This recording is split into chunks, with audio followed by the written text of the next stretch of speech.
Hello everyone. दोस्तों, देश में सबसे बड़ा बैंकिंग घोटाला सामने आया है। इसने विजय माल्या एंड नीरव मोदी के बैंक घोटाले को भी पीछे छोड़ दिया है। गुजरात की एबीजी शिपयार्ड कंपनी और उसके पूर्व चेयरमैन और भी कई लोगों पर 28 बैंक्स के साथ 22,842 करोड़ रुपए की धोखाधड़ी का आरोप है। सीबीआई ने इस मामले में एबीजी शिपयार्ड कंपनी एंड उसके चेयरमैन के खिलाफ धोखाधड़ी के मामले में एफआईआर दर्ज की है। दोस्तों, वैसे तो इंडिया में आए दिन कोई ना कोई धोखाधड़ी का मामला सामने आता ही रहता है, मगर यह केस किसी भी बैंकिंग घोटाले से सबसे बड़ा बताया जा रहा है। दोस्तों, इतना सुनकर डेफिनेटली आपके मन में काफ़ी सवाल आ रहे होंगे, तो चलिए मैं आपको पूरे मामले की खबर देता हूं कि एबीजी शिपयार्ड कंपनी कब शुरू हुई, कैसे इन्होंने इतने बड़े घोटाले को अंजाम दिया। तो दोस्तों, आप सभी का पहला सवाल यह हो सकता है कि एबीजी शिपयार्ड लिमिटेड क्या है। दोस्तों, 15 मार्च 1985 में गुजरात के सूरत के मगदल्ला में एबीजी शिपयार्ड कंपनी की शुरुआत की गई। एबीजी शिपयार्ड शिप बनाने और उसकी सर्विसिंग करने का काम करती है। 1991 तक एबीजी शिपयार्ड प्रॉफिट कमाने वाली कंपनी रही और इनको इंडिया एंड आउटसाइड इंडिया से रेगुलर ऑर्डर मिलते रहे। 2001 से कंपनी ने 28 बैंक्स के कंसोर्टियम से 22,842 करोड़ रुपए का लोन लिया। दोस्तों, कंसोर्टियम का मतलब होता है कोई संघ या कोई एसोसिएशन। 2001 के बाद ऑलमोस्ट 10 ईयर्स तक कंपनी ने 160 से ज़्यादा शिप्स मैन्युफैक्चरर किए और इनकी सर्विसिंग भी की। 2013 में इस लोन अकाउंट को एनपीए मतलब नॉन परफॉर्मिंग एसेट अनाउंस कर दिया गया। दोस्तों, दूसरा सवाल, इस घोटाले को देश का सबसे बड़ा बैंक घोटाला क्यों बताया जा रहा है। दोस्तों, देश में अभी तक सबसे बड़ा घोटाला नीरव मोदी एंड विजय माल्या का है। नीरव मोदी ने पीएनबी के साथ करीब 14,000 करोड़ रुपए की धोखाधड़ी की थी और विजय माल्या ने लगभग 9,000 करोड़ की। दोनों को मिला ले तो टोटल फ्रॉड होता है 23,000 करोड़ और इधर अकेले ही एबीजी शिपयार्ड ने 28 बैंक्स के साथ 22,842 करोड़ का फ्रॉड किया है। दोस्तों, आप शायद यह भी जानना चाहेंगे कि बैंक कंसोर्टियम क्या होता है। चलिए मैं बताता हूँ। कंसोर्टियम लोन लेने का वह तरीका है जिसमें कोई इंडिविजुअल या कोई कंपनी दो या उससे ज़्यादा बैंक से एक ही एप्लीकेशन से काफ़ी बड़ा लोन लेती हैं।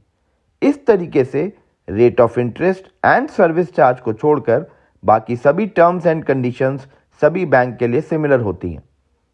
आपका अगला सवाल यह हो सकता है कि कौन सा बैंक इस कंसोर्टियम को लीड कर रहा था और किस बैंक ने कितना लोन दिया था।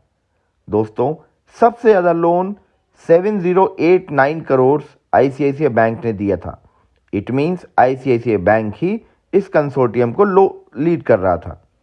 बाकी बैंक की अगर बात करें तो IDBI bank 3,634 crore, SBI bank 2,925 crore, bank of Baroda 1,614 crore, Punjab national bank 1,244 crore, Indian overseas bank 1,228 crore के साथ एलआईसी ने भी 136 करोड़ रुपए दिए। इसके अलावा कुछ और भी फाइनेंशियल इंस्टीट्यूशंस हैं जिन्होंने एबीजी शिपयार्ड को लोन दिया था। अब आपका अगला सवाल यह हो सकता है कि इसे घोटाला क्यों कहा जा रहा है और यह पकड़ा कैसे गया। तो दोस्तों, एबीजी शिपयार्ड को 2001 से लोन देना जाना शुरू हुआ। 2013 से कंपनी लॉस में जाना शुरू हो गई और उन्होंने बैंक को लोन रीपेमेंट करना बंद कर दिया।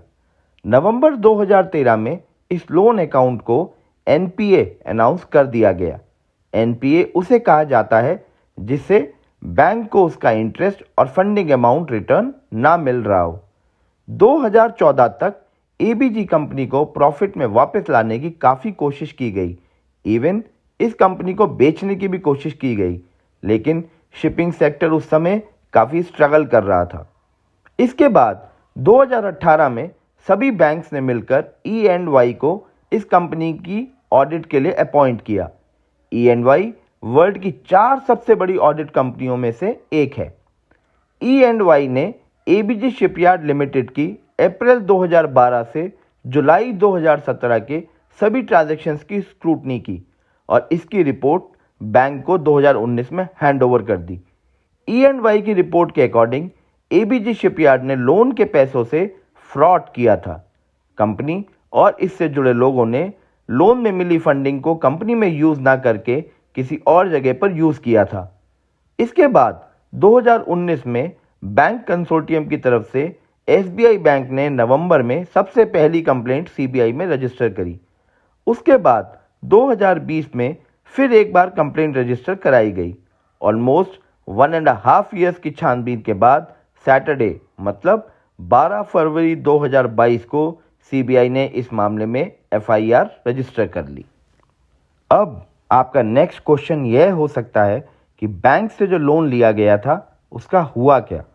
तो दोस्तों, E&Y की रिपोर्ट के अकॉर्डिंग मार्च 2016 में one ocean shipping and ABG engineering and construction limited ने 1415 करोड़ रुपए पीएफए शिपिंग इंडिया लिमिटेड को दिए। इसके अलावा एबीजी शिपयार्ड को मिले लोन से एबीजी सिंगापुर के लिए 328 करोड़ के शेयर्स खरीदे गए, मतलब फॉरेन इन्वेस्टमेंट किया गया। According to audit report, ABG shipyard has given loan to ABG Singapore और फॉरेन में प्रॉपर्टीज भी खरीदी गई। तो दोस्तों, यह था इस पूरे मामले का लेखा जोखा। दोस्तों, यह इस देश मतलब इंडिया की बदनसीबी है कि हमारे देश का इतना पैसा इसी तरीके से फ्रॉड करके दूसरे तरीके से यूज़ किया जाता है और हम सब कुछ भी नहीं कर पाते, बस यह सब सुनकर परेशान ही होते रहते हैं। तो दोस्तों, thank you so much video को एंड तक देखने के लिए। मेरी और वीडियोस देखने के लिए मेरे YouTube channel learn to earn को सब्सक्राइब कर लीजिए। धन्यवाद। Thank you so much.